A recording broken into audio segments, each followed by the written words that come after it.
MU cuma cetak 44 gol di Premier League musim lalu dan jadi tim kedua terburuk selain tim-tim yang degradasi. Tapi di jendela transfer ini, MU dari day one, tepatnya 1 Juni kemarin ya, langsung gaspol cari amunisi buat musim depan. Terutama lini depan kita, lini serang yang musim lalu tuh tumpul banget. Top skornya aja Bruno Fernandes sama Amad Diallo yang cuma 8 gol. Setelah kita dapat Matheus Cunha, nama yang lagi panas-panasnya dan kemungkinan bakal ke MU adalah Bryan Mbeumo. Mari kita bahas.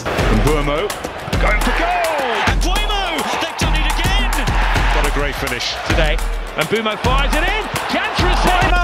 What a goal! Absolutely fantastic. Oh, Bryan Mbeumo. Bryan Mbeumo, pemain 25 tahun asal Kamerun yang musim lalu sebenarnya tampil luar biasa ya. Dia di Brentford cetak 20 gol, jadi top skor keempat di EPL juga. Dan sama Haaland cuma selisih 2 gol. Dia juga kasih 8 assist. Akhir musim, Brentford ada di urutan ke-10 klasemen Liga Inggris. MU udah ngajuin tawaran awal untuk rekrut Bryan Mbeumo dari Brentford. Nilainya itu 45 juta pounds, ditambah add-on 10 juta pounds. Tapi nilai ini sebenarnya masih agak jauh dari yang dipengenin sama Brentford. Mereka tuh pengennya di 65 sampai 70 juta pounds. Jadi masih ditolak nih kalau info dari Fabrizio. Nah, tapi MU udah ngajuin penawaran lagi, sekitar harganya itu 60 juta pounds, 55 plus 5. Gue sebenarnya optimis Bryan Mbeumo ini sebenarnya cepat apa lambat bakal mendarat di MU. Yang pertama, sebenarnya udah clear Bryan Mbeumo ini tuh cuman pengennya tuh ke MU doang. Dia kan dapat tawaran menarik juga ya dari Arsenal, Newcastle, sama Spurs juga kalau nggak salah. Yang tiga-tiganya tim ini musim depan itu sebenarnya bakal main di UCL. Tapi MU kagak main di Eropa musim depan. Tapi Mbeumo hanya pengen ke MU doang. Ini menarik nih. Sebenarnya apa yang ditawarin MU di belakang layar, visinya apa, plannya apa, yang ngebuat Bryan Mbeumo ini tuh cuman pengen ke MU doang. Yang kedua, kontraknya itu sisa 1 tahun dan ada opsi extend 12 bulan. Nah, secara kontrak kan udah nggak lama ya. Kalau misalnya gue jadi Brentford, daripada dia free agent musim depan, kalau gue mendingan gue jual nih sekarang. Tapi yang jadi masalah bakal ketemu di angka berapa nih harganya. Nah, itu tugasnya Christopher sama Matt Hargreaves-nya ini di MU. Buat nego nih, kira-kira sampai ketemu di berapa nih harganya cocok. Karena kalau gue jadi Brentford, otomatis gue juga nggak akan mudah nih untuk melepas Bryan Mbeumo yang notabene-nya musim lalu dia jadi pemain andalannya mereka. Dari Brentford sebenarnya clear. Pelatih mereka kan Thomas Frank sempat diwawancara sama Sky Sports, terus dia bilang, if the right price, and that's going to be expensive, is coming, then I'm pretty sure that the club will be open for it. Sebenarnya nggak heran kalau misalnya dari Brentford-nya sendiri masang harga yang cukup tinggi nih untuk Bryan Mbeumo. Secara dia itu special talent, musim lalu main luar biasa, cetak banyak gol. Ya bisa dibilang main-mainnya Brentford lah. Terus kan dia dibina juga udah dari Championship ya, main sama Brentford. Dan Brentford pas promosi ke EPL, itu juga di musim keduanya si Bryan Mbeumo ini. Kalau dari harga yang diminta Brentford kan sebenarnya di 65 sampai 70 juta pounds ya. Dan kalau dari nominal, sebenarnya itu kita bisa kategorikan mahal. Tapi balik lagi, bakal selaraskah dengan performanya Bryan Mbeumo ini di MU nanti? Nah itu yang bakal nentuin 65-70 juta pounds worth it kah Mbeumo ini? Karena kalau konteksnya anggaplah kita ambil 70 juta pounds, tapi Bryan Mbeumo musim depan sama MU dia bisa cetak 20 gol lah, let's say kayak musim kemarin dia, terus bisa bawa MU masuk top 6 lagi.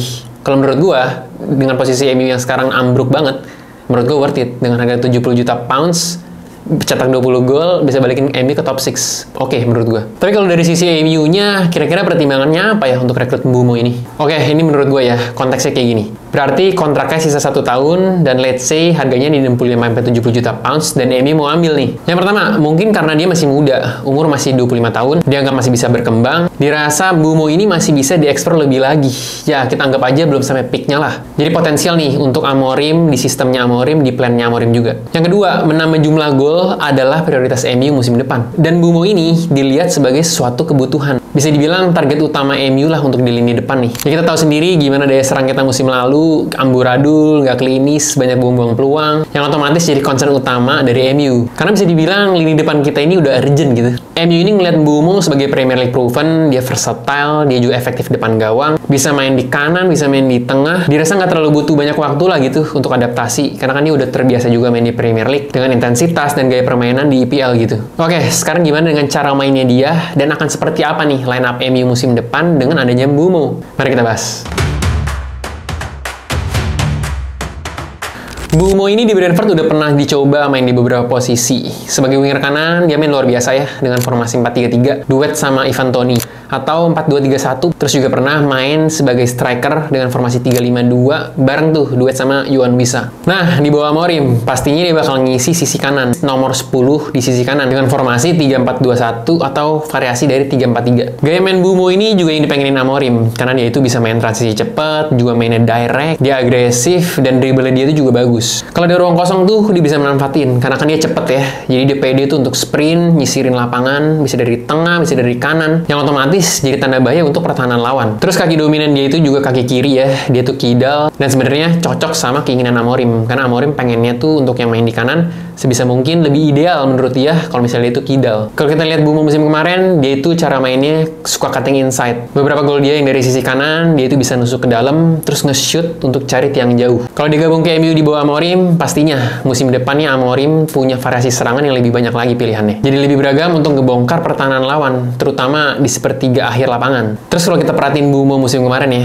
Mbeumo ini juga aktif nih, beberapa kali ngasih crossing-crossing dari area half space kanan. Yang umpan-umpannya tuh kadang nggak keduga, bahkan di saat pertahanan lawan itu lagi nggak siap. Kalau saat timnya nggak pegang bola, Mbeumo ini dalam bertahan ini tipenya straightforward ya. Dia aktif neken untuk nutup jalur umpan lawannya itu, terutama saat lawan itu coba bangun serangan dari belakang. Matheus Cunha udah datang, secepatnya Bryan Mbeumo here we go. Kira-kira bakal seperti apa nih line up MU musim depan dengan pemain-pemain ini?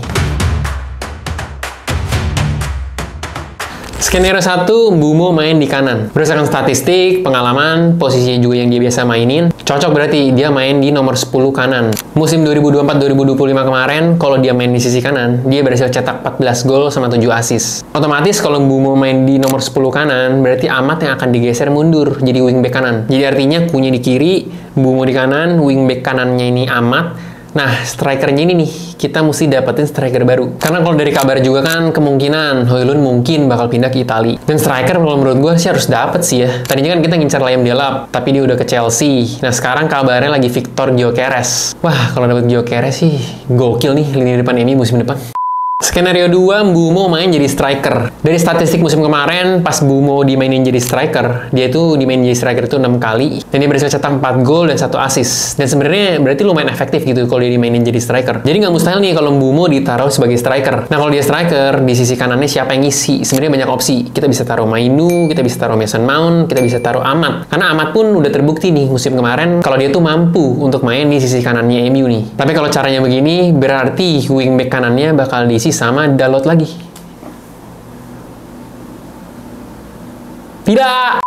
Skenario 3, kita bisa mainin Mbeumo sebagai flank. Mungkin kita bisa pasang Mbeumo sebagai wingback kanan kalau Amorim ngerasa dia ini di match-match khusus ya, butuh pemain-pemain untuk mendominasi permainan. Jadi Amorim bisa turunin pemain-pemain yang punya naluri menyerang lebih banyak lagi. Kalau Mbeumo dipasang lebar di sisi kanan, berarti Amat bakal main lebih maju untuk ngisi nomor 10 kanan. Karena sebenarnya udah kebukti juga, musim kemarin Amat mampu untuk ngisi di nomor 10 kanan. Untuk strikernya kalau masih belum dapat yang baru, berarti Matheus Cunha nih, bisa dipasang jadi striker nih. Karena kan dia versatile juga kan. Nah, Bruno Fernandes bisa didorong maju ke depan di sebelah sisi kiri, lebih tepatnya di 10 kiri lah, gantiin posisinya Cunha. Oke, itu dia Bryan Mbeumo. Kita jadi udah dapat Matheus Cunha, dan secepatnya nih mudah-mudahan bisa segera datang nih Bryan Mbeumo.